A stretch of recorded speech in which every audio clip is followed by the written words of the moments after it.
And with Jeremy Corbyn, that so far left wing, I'm so sad to say that they've actually destroyed the party, and it will take the party years to recover.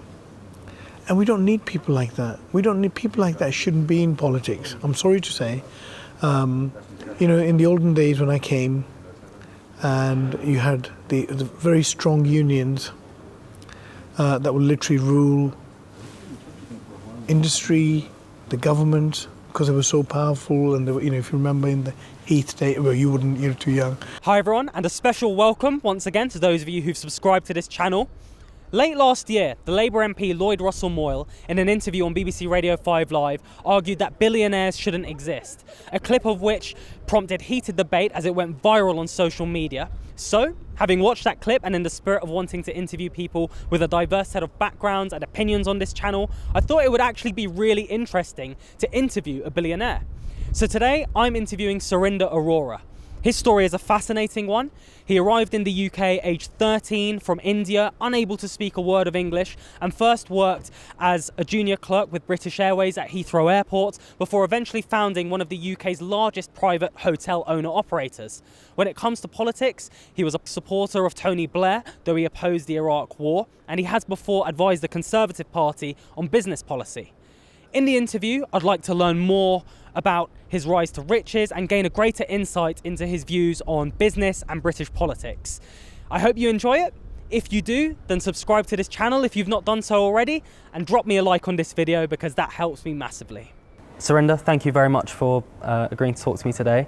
I wanted to start by asking you about your early days in India as a child. I was shocked doing my research for this interview to discover that as a youngster you were smoking, gambling, carrying a knife while roaming the streets of India. Could you talk to me a bit about that time? Sure, Sam. So I actually, when I was born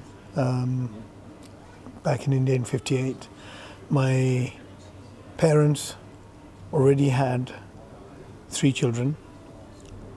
I was told afterwards that was a mistake because I was born after a 10-year gap. Before I came along, my parents had 2 sons and a daughter, and my mum's sister didn't have any children. So my mum gave my sister away to her sister who didn't have any children, and so she was kind of adopted by my uncle and aunt. And then when I was born after a 10-year gap, my uncle and aunt, I was only a few days old, they managed to persuade my mum and dad and said, look, you've already got 2 boys, so why don't you take the girl back now and let us have the boy? So I was adopted by my mum's sister and her husband when I was just a few days old. And because I was the only son, the only child they had, they would spoil me rotten. So if I don't study, if I get told off at school, my father, who I found out later on, my uncle, my father would go and have a punch up with the teachers and say, he's the only son we have, leave him alone. We don't want him told off or smacked or whatever. So that's really... So even if you were getting up to mischief, they'd have a go at the teachers for telling you off? Yes, yeah. So because I was really spoiled. I was a spoiled brat. And that's why in '71, when my real mum, she came to England in '65, and she used to go back to India every so often, and she'll buy lots of toys and clothing for all her family and the kids. And I used to say to my other nieces and nephews, oh, the auntie from London, I used to call them, I didn't know she was my real mum. I used to say to them, the auntie from London loves me more than she loves you guys because I get more toys and more clothes. Little did I know that she was my real natural mum. So for obviously the first 10, 11, 12 years, I was a spoiled brat, hence I got up to no good. And it was only in '71 when my real mum went back to India and realised that I was turning out to be a complete nutcase, that did she persuade my other mum and dad in India. She said to them, you really spoiled Surinder rotten. You need to send him to London. I'll knock him into shape. He can study and then you can have him back. So that was the sort of the promise I came on in 72. In April 72, I landed at Heathrow, and I was met by my uncle, aunt, and my cousin brother, their son. So I said, "Hello, uncle, hello, auntie," when I landed at Heathrow, and it was only a few days later over dinner table, they said to me, "We need to tell you something, we're your natural parents." So that was kind of a big shock. I didn't know where to look, where to think, or what to think. And it was only a few days later that I thought, well, Surinder, feel lucky that you've got two mums and two dads. I've got mum and dad in India, I've got mum and dad here. And that's how I brought myself up. Just before we get to when you arrived in London, how was it growing up in India at that time? What was the political and social situation like? Well, the little I can remember, my parents in India were from a very average family. We were not wealthy. In fact, I think mum and dad were literally renting a small house where I was growing up. And the sad thing was my India mum, she's my mum.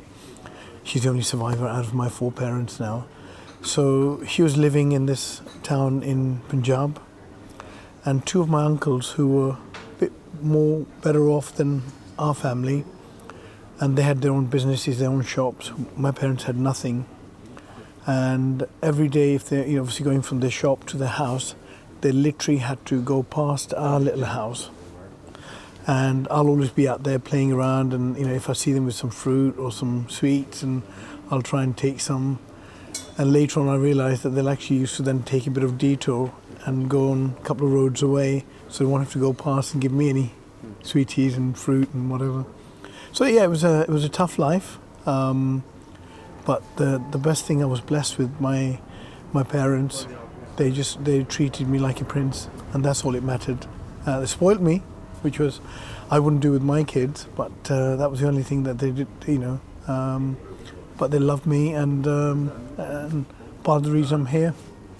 And when you arrived in London, you've obviously just briefly alluded to it beforehand, that you have this shocking discovery of who your actual biological parents are. But you're also dealing with another profound shock, which is that you're in a new country, cultural shock, I should say, new country, new culture, unable to speak the language. How did you deal with that? It was quite tough. So when I landed, obviously, I didn't even know I was 13 and a half. I didn't even know the alphabet. So I went with my parents to our house in Southall. They were living in a 3-bedroom terrace house.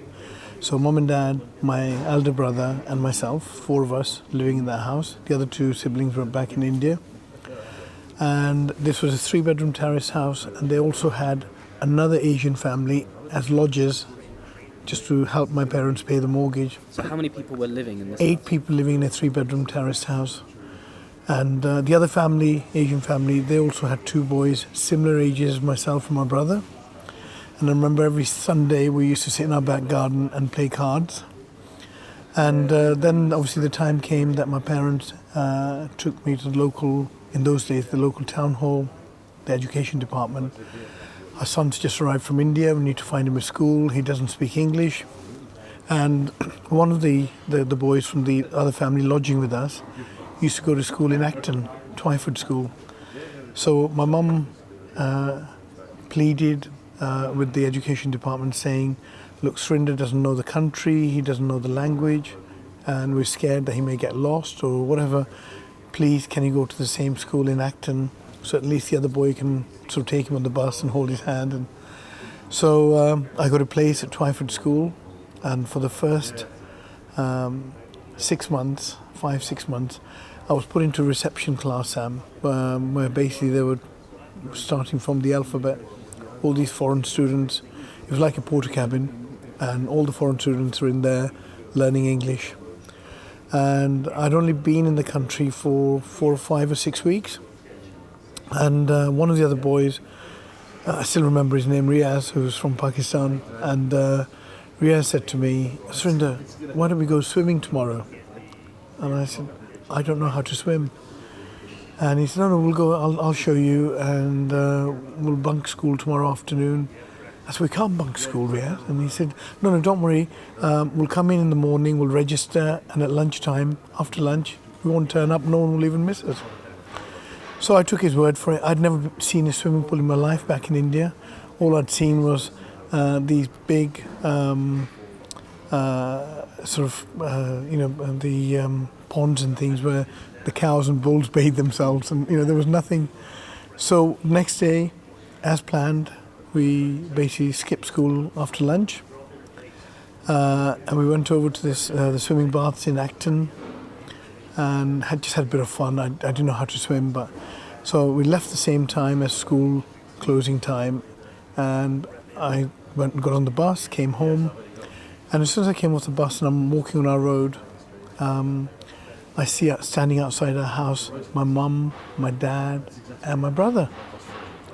And they've never done that before, so as I got nearer, and my real mum here was kind of known as like Maggie in the family. She was really strict, and so as I got near, my mum said to me, "Where have you come from?" And I said, "Mum, I've come from school. I've come from school." So she asked me a couple of times. I said, "I've come from school." So she took me inside the house, and I got a good few smacks. And she said to me, "If you ever lie to me again, you'll be out of the house. I don't care what mistakes you make. Come and tell me the truth, and I'll protect you. But you lie to me, there's no place for you in the house." So that was kind of lesson number one. And I remember I would, in the early days, hate my mum. You can't go out, you can't talk to girls, you can't do anything. Basically, I was kind of being treated like a 5-year-old kid. But I look back now, and all the success, everything I have, I owe it to my late mum, because she really taught me the values in life, the real values, how to respect the elders, how to respect the value of your money, and never get big-headed. There's a say back in India that fruit doesn't grow on tall trees, and most importantly, always in life looking a step ahead, but making sure that looking a step behind as well. So looking step ahead, you're going to climb the ladder, climb step by step, rather than look at the sky and break your neck. And looking step behind, never forgetting your past. You talked about those values there. So your mother was good to her word. She did knock you into shape. Oh my God, that's why I always say, and I've tried to bring my children up with similar values. So not just us as parents, but always respecting the elders, always having respect for the others, always having value for money. Money can come and go, businesses can come and go, but you can never ever buy your trust or your respect. And it's more important in life to have that rather than just care about money. So is that the sort of time period where you got your act together and started working towards your goals in life? Yeah, so I was still very new in the UK. My dear mum, you always get a driver between every couple, every partnership, every relationship. One's always a bit of a driver. And in my mum and dad's marriage, relationship, my mum was the driver. She was a key driver. She was always ambitious. That she realized that after the 1947 separation of India and Pakistan, where they had to flee for their lives and leave everything behind, she always felt it was important for her children to study and be educated, because that's the one thing no one can ever take away. All the millions, billions of people can come and they can go, but once you've got your qualifications, whether it's school, university, no one can ever take that away from you. So that was something that she was always very ambitious to make sure that her children studied to the best of their ability. Not everyone wants to go to university. Not everyone's capable of going to university, in my case, and so on. But she was always so, I'd only been here for a few months. All I would do is I would see mum leave very early in the morning while I'm still in bed. And she'll come home from work about 4 o'clock. She used to work in a factory in Greenford. And she'll come home and she'll cook for us, and then she's gone again. She'll be away for a few hours and she'll come back 9, 10 o'clock. The weekends, she's not home either. So I then said one day, I said, Mum, where are you going? What are you doing? And she said, okay, son, come with me. So she took me around the corner in Southall on the Broadway, and she goes into and opens this small branch of Lloyd's Bank. And she's actually cleaning the bank, single-handed. So she cleaned the bank, she locks it all up, puts the alarm on, and walks across the road, goes up to the first floor above some shops, this insurance office, and she's cleaning that, poor thing. And then at weekends, she was going to this Indian college in London, where all the Asian kids are, and she would cook for them. So this was all just to earn extra income. And my dad would go to, he was also working in a factory, he would go to the factory and come home 5, 6 o'clock. He switches off and that's it. My brother was working. So I remember saying to my mum, I said, Mum, from tomorrow I'm going to come with you and I'll help you clean the bank and the office, and we can do it quicker and then we can get home quicker. Because I felt, so that was kind of start of my work ethics. And then when I was 15, she took me to Southall Market. She literally took me around on one Saturday morning, and she said I spoke to a couple of the stall holders and said, have you got a job for my son? And this guy who was selling ladies' garments said, yep, you can come up and work with me. Start at 8 o'clock in the morning and work till 6, and I'll give you £1.50 a day. Great. Following Saturday, I'm with him. And after a few weeks, he said to me, well, why don't you come in at 6 in the morning instead of 8? Help me set up the stall. I'll give you £2, 50p a rise. So that was great. So I worked with him for a few years. And then when I was kind of 18, really, because of lack of my English, and I couldn't really get much further in my education, I didn't know what to do with my life. So one day I remember saying to Mum and Dad, I said, I think I'm going to be a policeman. I quite like the power. At that time I'd started refereeing football. Again, I've got the red and yellow card in my pocket, and I like the power, so can I maybe be a policeman? And a family friend, you know what the Asian families are like. Oh, you don't want to be a policeman, or you want to be a doctor or an accountant or a pilot. And so this very close family friend, took me to Elstree in northwest London. And he paid for the first flying lesson. And he came back and said, Surinder, you enjoyed it, why don't you be a pilot? Well, there's two ways you can become a pilot. One, obviously, if you are a graduate, and you can then go through and be sponsored by one of the airlines, or in those days. Or the other one is you pay as you go yourself, and you go down that route, just as you learn to drive. And so I couldn't go down the first route, it was the latter. And I came home and I said to Mum and Dad, I really do want to be a pilot. And good old Mum, bless her, she said, son, don't worry, if that's what you want, I'll remortgage or sell my house for you. If that's what you want, go for it. That was my mum. How did that make you feel? Well, amazing in one sense, that my parents obviously love me so much and they're willing to give up the roof over their head. But that's what a lot of the Asian families are very close-knit, and they'll do anything for each other. But secondly, I thought, I can't do that to my elderly parents. They work so hard. They've got this 3-bedroom terrace house. I would never do that to my parents. And that's when I got a job with British Airways as a junior clerk. So that's when I ended up there. And talk me through your career progression from that point, because to get to where you are now, it wasn't an easy road, was it? No. So I'm now working as a junior clerk at the age of 18 with British Airways, and which was a day job. So I'd start at sort of 9 in the morning and finish at 5:15 or 5:30. And I was earning £32 a week. And it was £21 an hour to learn to fly, which meant I could really only have one lesson per week, and that would take me years to get to my dream. So one day over coffee break in the office at BA, there's 8-10 of us, on our coffee break, and one of the girls said, oh, her husband and Lorraine and Ian, her husband, she said, we've got a horse and it's quite expensive. And I said, well, how can you afford that? And She said, well, I work as a waitress at the Excelsior Hotel at Heathrow after work to earn some extra money. And I said, well, I could do with some more money. She said, well, get off your backside and go and do some work. So off I went to the Excelsior Hotel, and I was looking for her and saying, have you got any work? And the manager there said to me, have you got any experience? And I said, being a good old Punjabi boy at 18, I said, I don't even drink and I know nothing about... And he said, I'm sorry, no work. And as I was leaving the Excelsior Hotel, which is now the Park Inn, I walked across and I saw the Penta Hotel, which is now the Renaissance. And I went over there, and the manager was an Irish guy, Eamon. And Eamon Curtin. So I said, oh, I'm looking for some work, but I've got no experience.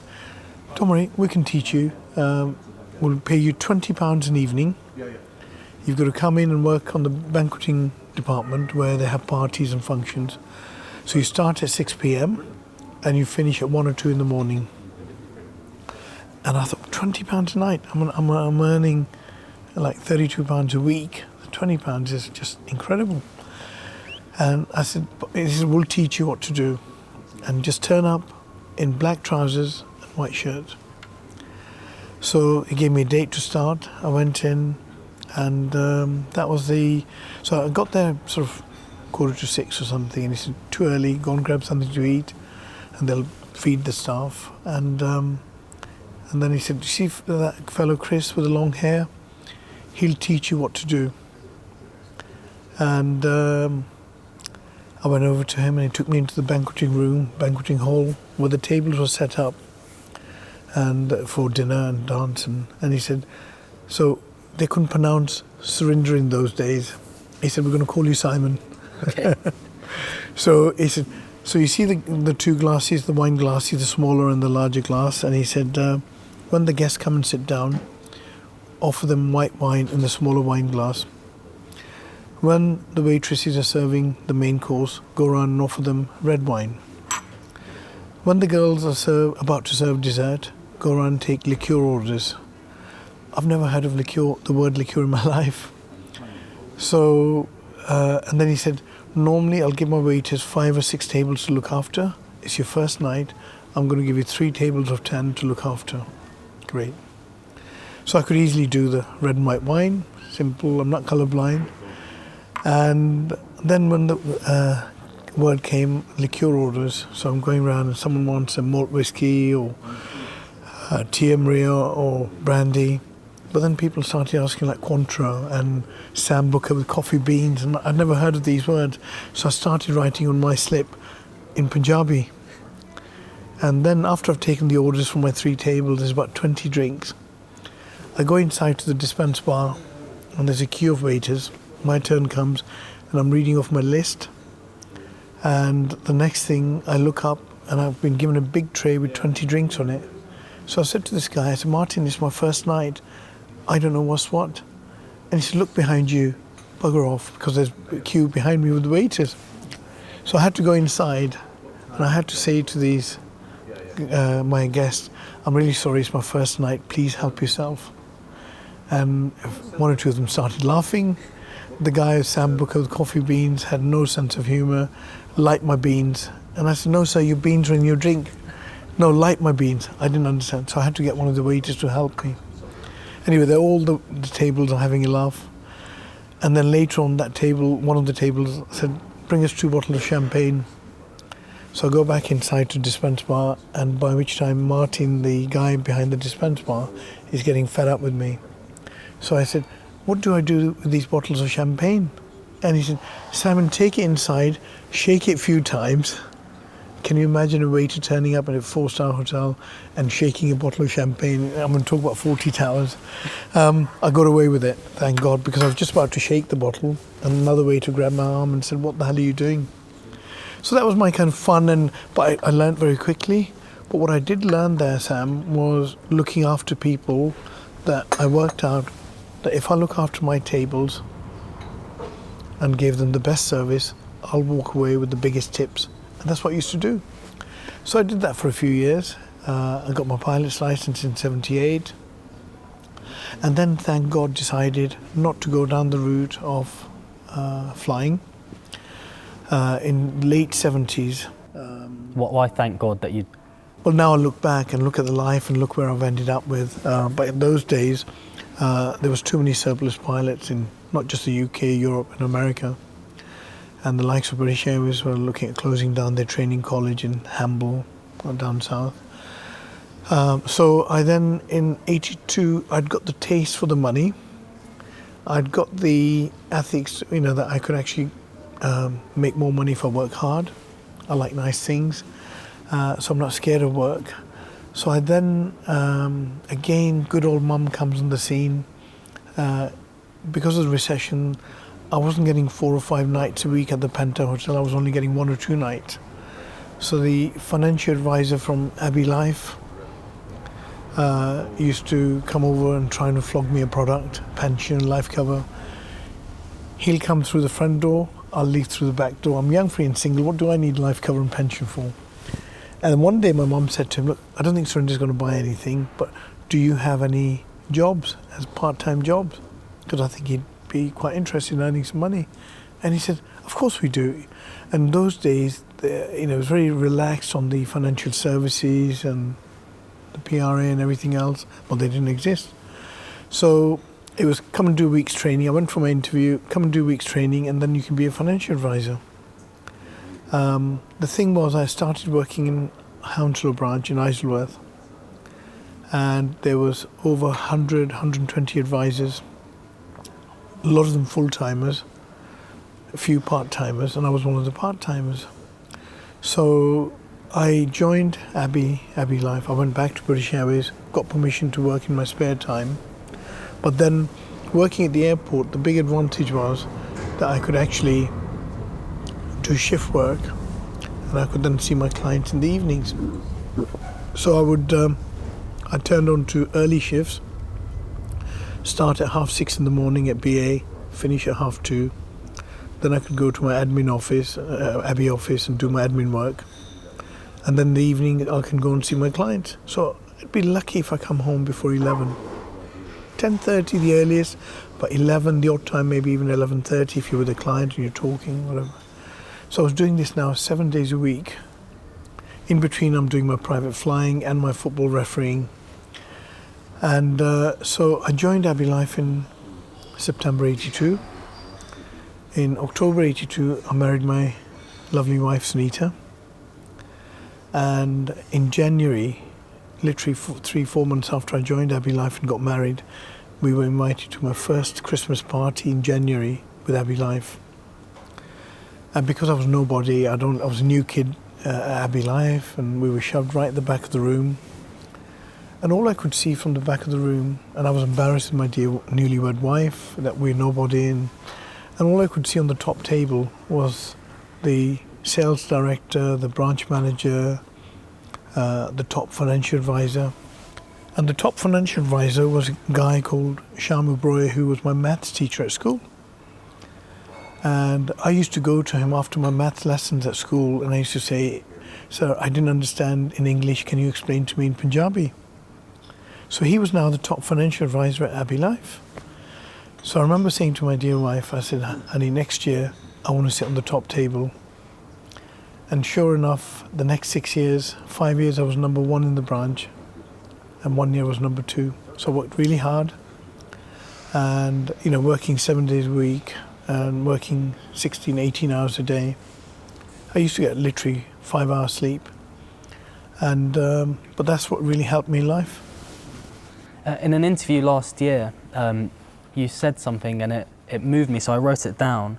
I always say life is like a wave. A lot of people think that they're winners when they're on top of the hill, but the real winners are down in the valleys. And if you're in the valleys, you're pushing yourself up. And if you do it once, you'll always do it, and you'll always be a winner. Yeah. Could you talk to me about what you meant there? Because it must be inspired by your own life, you saying that. Yeah, and I remember in life, you get ups and downs, and you get valleys and hills, as I call it. And I'd only been at Abbey Life for a few months. I was doing very well. And because in those days there was no financial services, another broker from another company went to see some of my clients and said, oh, you've only paid for 2 or 3 months premiums, cancel those policies with Surinder. I'll pay for that premium back to you and buy a product from me. And I'll give you a bit more carrot. And some people in those days, not understanding financial services, did do it and would do it. These days you can't do it, it's illegal and you'll get locked up. So I was really quite upset in a sense. I'd only been there for a few months, worked so hard, and suddenly because it was commission only, so you get a big check, and suddenly 2 months later or 3 months later you've got to give it back. So I'm thinking, this is like, and then they bought in, they took when I joined in September 82, there used to be like tax relief that if you invested in pensions or life cover, you get premium relief. I had suddenly only been there for a few months and that premium relief was taken away. And people were saying, in the olden days, people would buy kind of life policies because they get tax relief, and that they're not going to do that now. So you come across those little hurdles. And like now, even today, sitting here, Sam, and we're looking at this horrible virus that the whole world is caught up in. It's just one of those challenges in life. We all have to work harder and smarter to ride through this. These are cycles in life. And I think if anyone ever says life is just one cycle all the way up in any angle, they're kidding themselves. You are going to get ups and downs, and I think you've got to make yourself stronger and learn from your experiences. I had a tough time back in 2008-9 and learned through them. But I've always said to my team, I'm very happy for you to make mistakes. I just don't want you to repeat them. Make mistakes, learn from them, and make new ones and keep learning, and you'll keep improving yourself. You had a tough time in 2008-9. Can you talk about that? Yeah, so we'd grown rapidly. You're in the hotel business at this hotels, property. In fact, even in 2008, we're sitting here in the Sofitel at Terminal 5. We'd invested nearly £200 million here, which we opened this hotel. It was new build, we built it. Nearly £200 million on this property. We opened this in July 2008. In August 2008, a month later, I'd bought 32 properties from BAA. The total cost to me was over 330 million for those properties. Suddenly, within 4 months, because of the crisis and Lehman Brothers, those properties dropped in value by more than 120 million. So thankfully, we were still strong enough to ride through the cycle, the wave. If we hadn't, then I probably wouldn't be sitting here and sharing the story with you. So I think it's, when I mention about in life, working, and sort of looking at treating life as step by step, and always looking step ahead to remain ambitious and step behind, not forgetting your past. So it's always building on solid foundation rather than trying to run up the ladder. Let me ask you a personal question. Sure. Despite your success, as an immigrant from an Asian background, have you ever felt held back or constrained by your ethnic background? In life, I find some people will look at issues and find solutions, and some will look at issues and find problems or reasons why they can't reach or get to their dreams. And I think that's the one thing that we have to be, I've always looked at, people will say in the early days when I was at British Airways, I'm talking about the late 70s now, early 80s, and people will say, this is, because of my religion or my colour, I'm being held back and I'm not getting promoted. Well, guys, you have to work harder. You have to shine, and if you shine, then forget those problems, even if they do exist. And I've never, and that, to me, Sam, I would say, UK is one of the very few nations in the world where you can work hard and realise your dreams, and it's fair play rather than, someone's being racist or someone's being, even if someone is, and you get that in every country, every community, whether it's in Iran, whether it's in Asia, India, whether it's in America, you will get the odd, I always say, in every country, you get good and bad. You get the odd bad apple that'll ruin it for the others. But we just got to rise above it, and we've got to be better than the others. And I think I've never really seen and looked at that as because of my background, ethnic background, or anything else that I've been held back. I've just, if I have to pedal harder, I'll pedal harder. That's the way I'm. Let me ask you about politics. You knew we were going to get here. Prior to the most recent general election, you went on Sky News and you argued that if Jeremy Corbyn were to become Prime Minister, then it could result in lots of wealthy individuals and businesses leaving the UK. Why did you think that? With politics, it's quite interesting, Sam. I mean, I smile and I always say, I don't get involved with politics. I don't want to get involved with politics because it's not an easy job, and it's there are no winners. Except I've always found I'm more about people than parties. So when I came from India in the 70s, my parents used to say, we're working class, we vote for Labour. I'm not sure what your parents, but that's what my parents. With me, it's more about the policies and the actual people, the individuals actually leading it. So not name dropping in any way. And I became, family. We got to know Tony Sri Blair. And it wasn't through politics. He was introduced to us as a friend by Cliff Richard. Cliff is like a brother, very close, and that's how we met Tony Sri. And I've always admired him, I've always liked him. We don't have to agree with all the policies, everything that one does, but to me he was a great Prime Minister. I've then met lots of other politicians from other parties. I was a huge fan personally of Margaret Thatcher, and I think the reason why I compared Tony Blair more, I wouldn't say he was whether it's Labour or Conservatives or Lib Dem. I just liked the way he worked and his policies and everything else. Like I say, you don't have to agree with every policy, but generally as a person. And with Jeremy Corbyn, that so far left wing, I'm so sad to say that they've actually destroyed the party, and it will take the party years to recover. And we don't need people like that. People like that shouldn't be in politics. I'm sorry to say. In the olden days when I came, and you had the very strong unions that would literally rule industry, the government, because they were so powerful. And they were, if you remember in the Heath days, well, you wouldn't, you're too young. But you're talking about prior to Thatcher coming into office. Before you were born. So whether we had Wilson as Prime Minister, Ted Heath, all that, the unions were just literally, it was a killer in those days. Thank God I didn't have businesses, and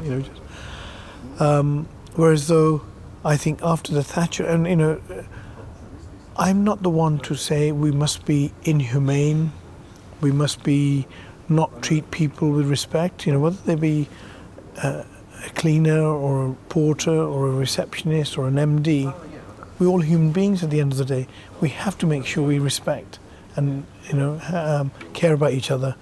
But life is always two-way traffic. So one of the ways I've always treated my employees, I don't treat them as employees. I say to them, you're part of my family. So my family is nearly 3,000 family members. And I always say to the people, welcome to the Arora family. Your immediate family are number one, and I'm the second family. You have to get the right balance.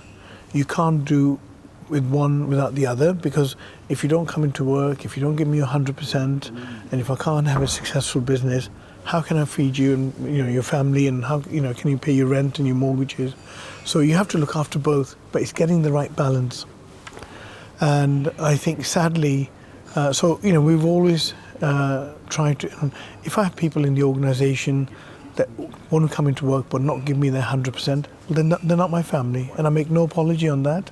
But if people are giving us their 100%, then my God, they are my family. I will treat them like my own blood family because they're giving us their commitment, and it's a two-way thing.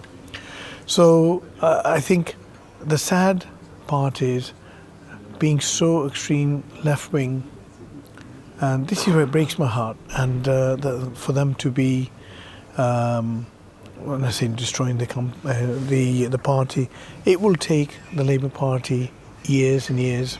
And I hope now with the coming leadership election they'll choose the right good leader, whoever they choose, that will actually take the party forward. And in life, it's good to actually have parties quite near each other rather than having, the current Prime Minister and the government have done incredibly well, with their landslide win. No one ever expected that. I don't have to agree with all his policies, but I tell you what, I'd much rather have someone like him who's going to come in and deliver what he says rather than just keep either dithering or making promises, not deliver. He said he will deliver Brexit, and he has. So I think I'd rather, and so when I say I know friends everywhere, my local MP was Philip Hammond, our previous Chancellor.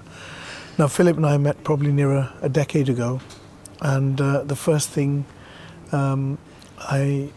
we met over lunch with a few other people, and he said to me, "So what are your views on politics?"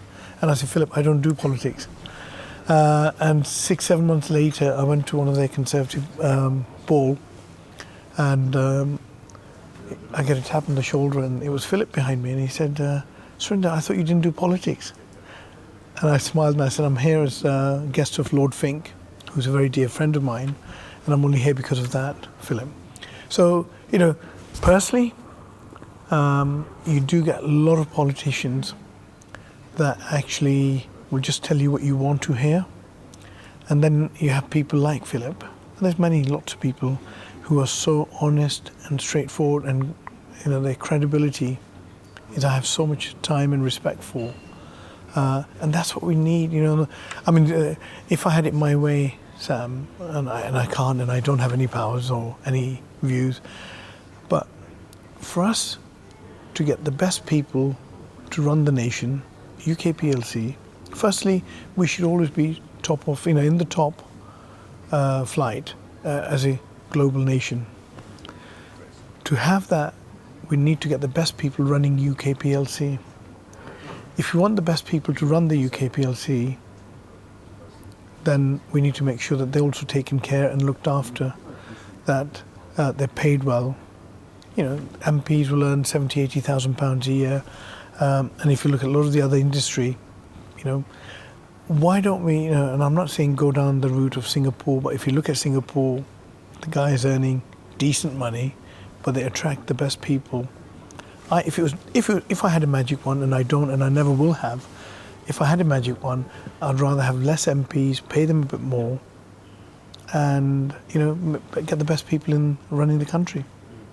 Let me ask you a difficult question, which is again quite personal.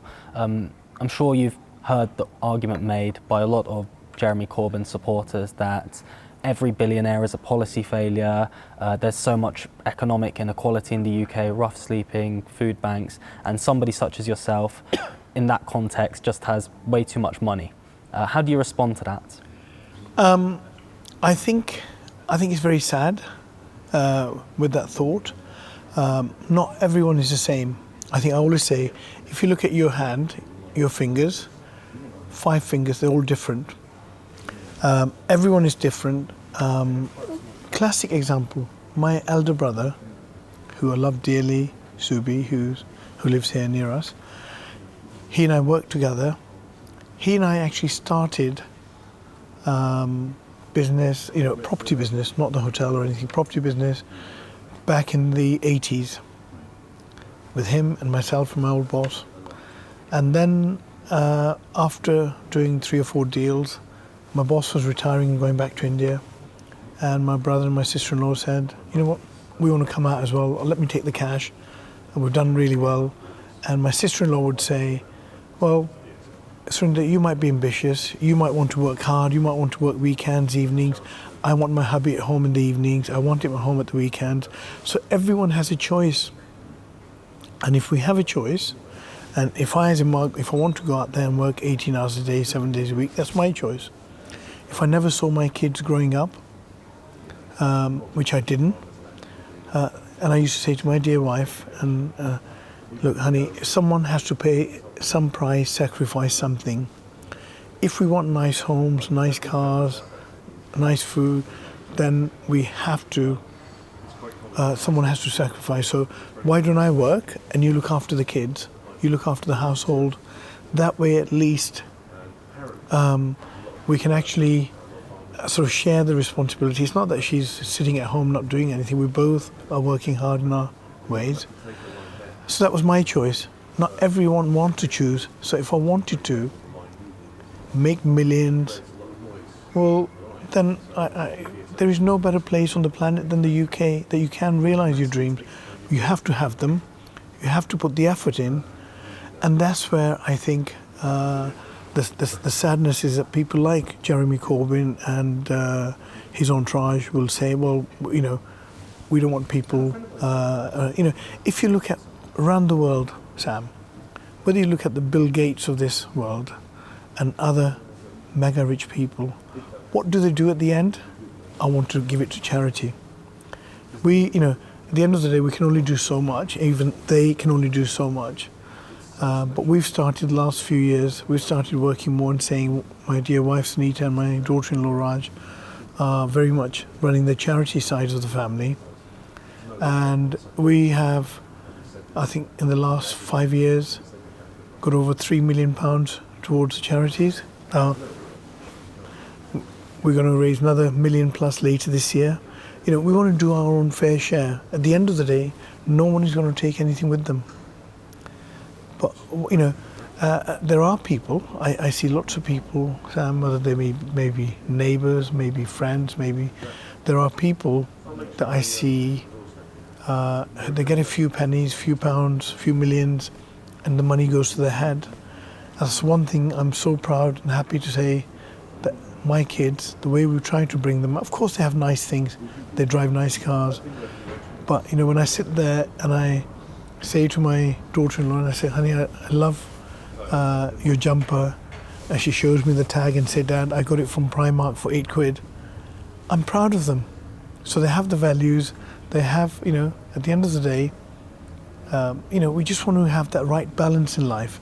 Some people, I may have been driven by money in the earlier days, which I was, and to have but on the other hand, I've never had to go into Sainsbury's or Tesco's or Waitrose and stand there like some poor people. Oh, let me look at my shopping list. What can I buy with a calculator this week and what can I buy next week?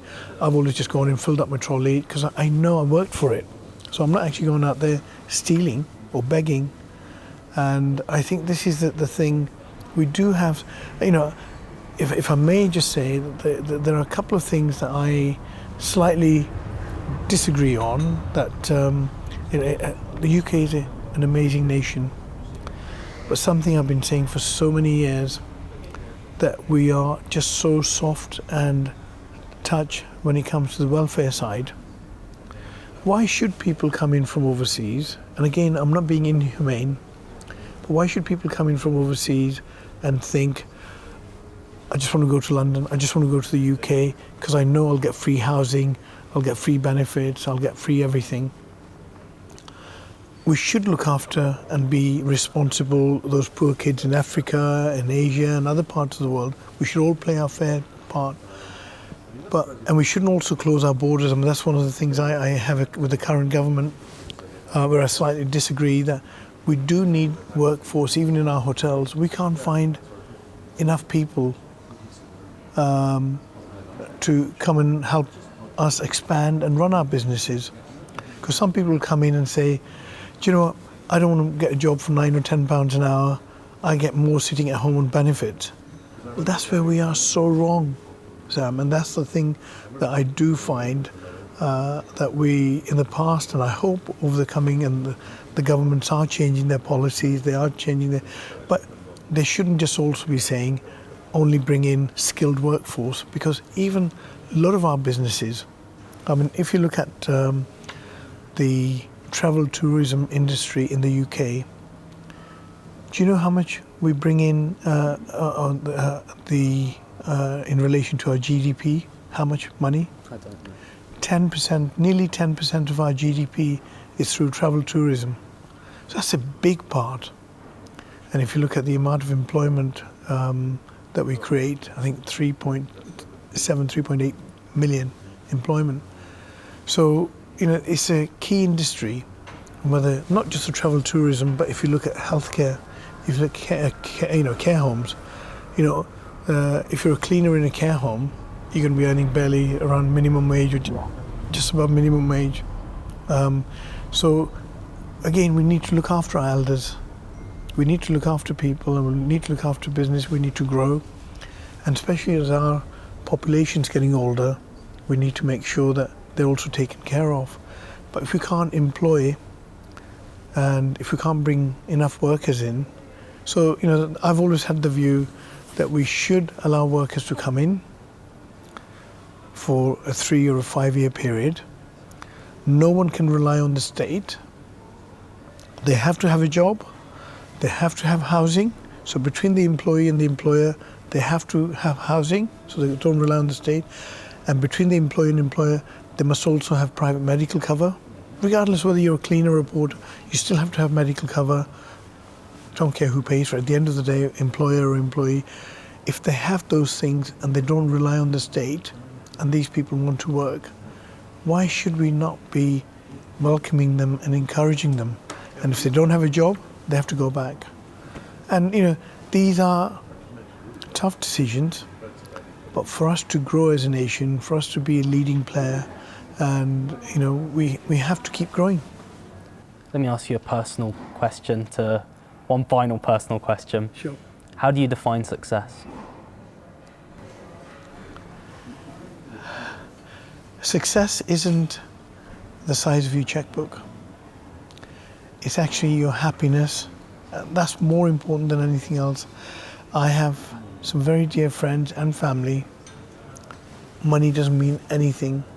It's more the happiness and the family, and that's something money can't buy.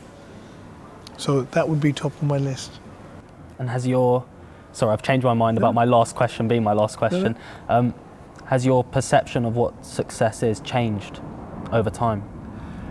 No, I've always been driven. I've always been driven for targets and ambitions and goals. And I always say, you have to have ambitions, you have to have dreams before you can realize them. And then you have to work hard towards them. The biggest difference between myself and my son, for example, Sanjay, who's in the business, he is very much more of a strategist. He wants to plan ahead 3, 5, 10 years, where he wants to be, where the company wants to be. With me, I'm an opportunist, and I'll just look at opportunities and think, well, if there's something here we can do and we can make it. Of course, I have to make sure that whatever I do, any deal, whether it's a hotel or property or development, I need to make sure the numbers stack up. If the numbers don't stack up, I don't want to make a fool of myself going to my bankers, my partners. They are my partners, my lenders are my stakeholders. And I don't want them to think, what kind of guy this is, he wants to put £100 into something and he's only going to get £80 back. He's mad. So I need to make sure. But I've just appointed a CEO in the group.